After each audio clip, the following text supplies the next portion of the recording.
My world turned upside down when my dad collapsed and was rushed to the hospital. With him in such a critical state, there was no question. I had to be by his side. Regrettably, it meant canceling our long-awaited honeymoon. My husband urged me to go alone, but the idea seemed surreal. Who embarks on a honeymoon solo? In the midst of my turmoil, an unexpected figure appeared. My father-in-law. The very person who was supposed to be in the hospital stood before me, leaving me bewildered. "Why are you here, father-in-law?" I asked, my mind spinning. But let's rewind a bit. My name is Sarah, and for the past 5 years, I've shared my life with Mark. This summer, he finally popped the question, but those 5 years felt like an eternity. We'd often visit each other's parents, discussing our future with enthusiasm. However, Mark's reluctance to commit began to gnaw at me. It took an ultimatum before he finally proposed. With wedding plans in full swing, all that remained was our honeymoon. Mark planned to spend the day with his parents while I had dinner with mine, who had traveled from out of town. As I packed for our Italian adventure, I sent Mark a message, expressing my excitement. Yet silence greeted me in return. Assuming he was exhausted from the day's events, I brushed it off and retired for the night. I hoped fervently that Mark wouldn't oversleep for our flight the next day. Despite feeling a bit nervous, exhaustion eventually led me to drift off to sleep. The next morning, my slumber was abruptly interrupted by a call from Mark. "Sarah, something terrible has happened," he began hurriedly the moment I answered. My heart sank as he delivered the shocking news. My dad had collapsed and was rushed to the hospital. The implications hit me like a ton of bricks. "You'll have to go on our honeymoon alone today," he continued. I couldn't help but let out a bewildered exclamation. "What do you mean?" "But your father was so full of life at our wedding yesterday," I protested. "I'm as shocked as you are, Sarah. I'm staying by his side, but you should go ahead without me," Mark insisted. I refused to entertain the idea. "Don't be ridiculous. If your father's ill, there's no way I can leave for our honeymoon. Who on earth goes on a honeymoon alone?" I pressed Mark for details about which hospital his father was taken to, but he stubbornly refused to disclose it. "If I told you, you'd come to visit, wouldn't you?" he reasoned. "Dad insisted that I should still let you go. Please respect his wishes." Feeling torn, I asked if he planned to join me once his father was feeling better. "Of course, I'll come as soon as things are settled here," he assured me. But I couldn't shake the ominous feeling. "Don't jinx it by saying as soon as things are settled," I cautioned. Mark cut me off abruptly. "Please let me handle things here and proceed to Italy as planned. I'm about to arrive at the hospital, so I won't be able to pick up your calls. Talk to you later." With that, he hung up before I could respond. I attempted to call Mark back immediately, but it seemed like he had turned off his phone. With no means to reach him and lacking the name of the hospital, I couldn't rush to my father-in-law's side. Feeling utterly helpless, I was suddenly startled by the doorbell. As I opened the door, a wave of disbelief washed over me. Standing before me was my father-in-law, the very person who was supposed to be in the hospital after an emergency transport. "Your legs, they're okay," he remarked casually, oblivious to my confusion. Perplexed, I questioned him, making sure I wasn't seeing a ghost. "Are you feeling all right?" "Oh, I may have had a bit too much to drink at the wedding yesterday, but I felt fine this morning." "Definitely sober now," he replied. "I came to pick you up after dropping Mark off." "Dropping Mark off?" I echoed, my confusion deepening. "Yes, for your honeymoon. I dropped him off at the station, but then I realized I should have come to pick you up too. Let me take you to LaGuardia," he explained. My mind reeled with confusion. My father-in-law, supposed to be in the hospital, and Mark, supposed to be accompanying him there, now dropping off our son at the station. Nothing seemed to add up. Then it clicked. "Wait, you just said you'd take me to LaGuardia, but our honeymoon is in Italy." "Oh yes, that's what I thought too." I was surprised, he admitted. When Mark dropped the bombshell this morning, announcing a last-minute change of plans for our honeymoon to Alaska, my mind became a whirlwind of questions. Alaska, it seemed out of the blue, leaving me baffled. "He left a note in the car," my father-in-law explained, producing a post Mark had left behind. It detailed an inn in Alaska and a flight from LaGuardia to Ted Stevens Anchorage International Airport. Suddenly, the pieces started to fit together. "Could you please take me to LaGuardia?" I requested, a surge of realization flooding over me. "Thank you so much." During the journey, I couldn't shake the feeling of apprehension. Mark's actions, his sudden change of plans, all seemed suspicious. As we approached the airport, I mulled over my suspicions. Would I find the truth at the airport? Thanking my father-in-law, I ventured into the airport. Near the check-in counter for the flight specified on the post, I spotted Mark. But he wasn't alone. Arm in arm with a young woman, they appeared intimate, effortlessly selecting drinks together. It hit me like a ton of bricks. He had been cheating on me all along. The affair likely began while we were still together, explaining his reluctance to commit. And now, not only cheating, but he had the audacity to embark on our planned honeymoon with his mistress. I stood my ground, facing Mark as he was about to leave the store with drinks in hand. His expression was one of shock upon seeing me. "Sarah, what are you doing here?" he stammered. "Right back at you. Why are you, who should have been at the hospital taking care of your father, at a place like this?" I countered. Mark stumbled for an explanation. "I just came to do some shopping." "Shopping? You came all the way to LaGuardia just to buy a bottle of water?" I raised an eyebrow skeptically. Mark attempted to maintain his composure. Yeah. Dad was begging for some airport water." "That's funny you say that because I was just with your father," I revealed. "He came to pick me up in his car, seemed to be doing great," which was a big surprise. Mark persisted with his falsehoods, claiming his father's sudden recovery. As I listened, disbelief washed over me, and I resolved to uncover the truth. "Who is this woman?" I demanded, gesturing to the woman beside him. "Where were you two planning on going?" Mark hesitated before concocting another tale. "Well, she's the nurse who was in charge of Dad. We're on our way to check out a rehabilitation facility for him in Alaska." His excuse fell flat, leaving me dumbfounded. Before I could respond, a voice interrupted from behind. "My what?" I turned to find my father-in-law standing there, surprising us both. "Father-in-law, I thought you headed home," I exclaimed. "I sensed something was off with you, Sarah, so I decided to park the car and follow you.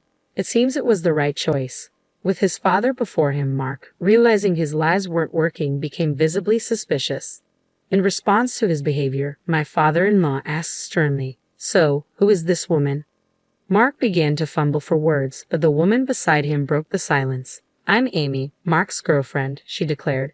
Mark swiftly covered her mouth, his panic evident. "Hey, what are you saying?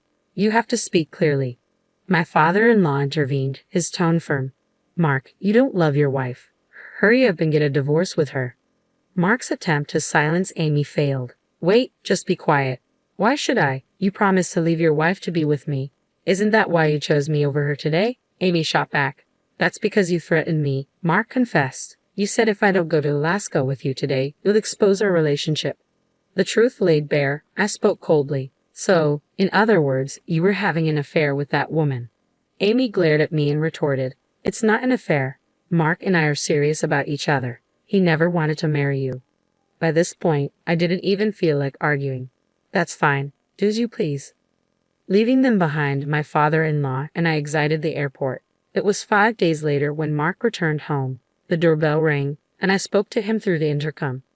"Sarah, I can't unlock the door. Can you open it for me?" "Oh, about the lock? You changed it. Why would you do something like that without telling me?" I demanded, frustration evident in my voice. "I don't like the idea of a stranger having a spare key to my home." "A stranger? Are you talking about me?" Mark questioned, confusion clouding his expression. "Who else would I be talking about?" I retorted. "I've already prepared the divorce papers, so just quickly sign them." "Wait a minute, let me in first. We can talk after that," Mark pleaded. Keeping the door chain on, I reluctantly passed the divorce papers through the crack. "There's nothing for us to talk about. Once you sign the papers, can you leave immediately?" "Don't be so angry. I've decided to break up with Amy," Mark announced. "What do you mean?" I asked, skepticism lacing my tone. "She's terrible. I agreed to go to Alaska because she threatened to expose our relationship, and all she did was complain that the inn was old-fashioned and the weather was bad. It wasn't fun at all. So I clearly told Amy I have no intention of divorcing my wife." "Please break up with me," Mark explained hastily. I couldn't care less whether you and that girl break up or not. The only choice I have is a divorce, even if you don't agree," I replied sternly. "Don't say that. Are you angry because we couldn't go to Italy?" "Well, it's a little late, but shall we go now?" Mark suggested. "Are you out of your mind? How can you even suggest that?" I exclaimed. I was wrong to think that I could have a reasonable conversation with you for even a second. There's no way a man who cancels his honeymoon and goes on a trip with his mistress has a reasonable thought process. Sign the divorce papers right here, right now, and also sign this document. I handed him another document through the crack. What is this document? He inquired. It's a written agreement for the payment of alimony and the cancellation fee for our honeymoon. I had it prepared through a lawyer while you were away on your trip, I explained calmly. I'm saying I don't want a divorce. You're the one who wants a divorce, so why on earth do I have to pay alimony? I'm saying I want to give us another shot, Mark argued. Seriously, there's a limit to how much common sense you can ignore. It's evident that infidelity comes with consequences like alimony. The decision to start over or not isn't yours to make, considering you're the one who cheated. And what's this cancellation fee about? I countered. We don't get a travel fee refund because we canceled our trip on the day. Since it was you who caused the cancellation, it's only right that you pay for all of it, isn't it? I told you to go alone. Not going was your decision, I explained firmly. How could I possibly go on a honeymoon alone? Not only that, but you also lied about your father being critically ill to cover up your affair. There's no way I could have gone in that situation, Mark argued. Well, I really wanted to go to Italy with you too, but I was threatened by Amy and had no other choice. You wouldn't want your husband to lose his job because he's exposed at work, would you? Mark continued, defending himself. She threatened to expose you at work. Yeah, that's right. If she says she's going to do it, she will. It's all Amy's fault, Mark insisted. Surely Amy does have a kind of vibe where you can't predict what she might do once she sets her mind to it. Considering she even declared, I'm his girlfriend directly to his wife, she must be quite a wild one. I mused aloud. In fact, I was relieved. With an opponent like Amy, Mark would self-destruct even if I didn't do anything. All that was left to do was somehow get him to sign the divorce papers, I concluded, pretending to be worried. Deliberately, I questioned him. Hey, are you sure it's okay for you to be here? What do you mean? Mark responded, puzzled. You broke up with Amy, right? Wasn't she angry? I probed further. Of course she was angry, but I'm done with her, Mark assured me. What? You might be fine, but what about Amy? Given her personality, I wouldn't be surprised if she storms into your office and exposes you, I warned. Indeed, that would be disastrous. I need to go to the office and stop Amy. Sarah, please pass me my company key card, Mark requested urgently. I pulled out Mark's company key card from his drawer and showed it to him. Yeah, that's the one, he confirmed, reaching for it. Quickly, I shook off Mark's hands as he tried to take it through the gap in the door. I'll give you the key card in exchange for your signature on the divorce papers and the payment agreement for the bill. With this proposal, Mark would likely agree and sign. Have you decided? You better hurry. Amy may beat you to the office, I urged. All right, Mark relented reluctantly, signing all the documents and passing them through the gap in the door. Here, this is good enough, right? Hurry up and give me the key card. Once I handed over the key card, Mark dashed off towards the office. I went to the courthouse to submit the divorce papers and handed the signed payment agreement to my lawyer. It was a relief that at least the financial matters had been sorted out. The next day, I received a frantic call from Mark. Hello? Ah, Sarah, what do you want? We are legally strangers now. We have nothing to talk about. Mark snapped. Wait, don't hang up on me, Mark pleaded desperately, leaving me feeling a little curious about what happened. I decided to listen to this story. So, what do you want? I inquired. I was called by the board when I got to the office today. Everyone knows I had an affair, even though I got ahead of Amy. Isn't that weird? Mark began. That's because I told them. I confess. What? You told the board? Mark's surprise was evident. Yes, I felt sorry for them because they came to our wedding, but we got divorced so soon. You seemed busy with Amy, so I decided to explain the reason for our divorce to our guests. I explained. Guests? You mean not just the board? You told everyone at my office? Mark's disbelief grew. Yes, when I told them my husband preferred a cheatcation over our honeymoon. Everyone was appalled. But how am I supposed to face everyone at work going forward? I questioned. You don't have to hide your true self anymore. Isn't that a good thing? Mark attempted to reason. Don't mess with me. You ruined my life, I retorted. I should be saying that to you. I wish I could reclaim the 5 years I wasted on someone like you. Mark responded, defeated. When I raised my voice, he had nothing more to say. Why don't you just be with Amy? If her feelings for you are so strong, wouldn't she support you even if you quit your job? I suggested. No way. Nothing good happens when I'm with that woman. The only one who can support me is you, Sarah, Mark pleaded. Nothing good happens when I'm with you. If you want support, you should think about other people's feelings a bit more before you act, I remarked.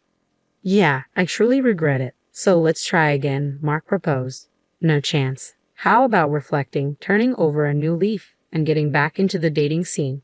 Oh, and maybe find a job first, I suggested. Sarah, don't abandon me. You're the one who betrayed me first, Mark pleaded. You'll just have to live with your regret, I replied, ending the call abruptly.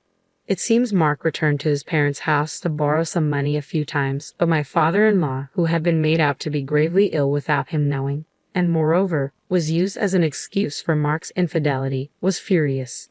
Eventually, he cut ties with Mark. Mark found it increasingly uncomfortable to be at his company and ended up quitting his job. Job hunting didn't go well, and it seems he's barely making a living by working part-time at a convenience store. On the other hand, I moved into a new home with the alimony from Mark. Even though I changed the door locks, it felt uncomfortable living in a place my ex-husband knew about. Mark's parents helped me move. They probably saw it as a way to atone for their son's misdeeds. I still occasionally chat and have meals with them. I won't get back the 5 years I spent with Mark, but I'm going to find a better man next time.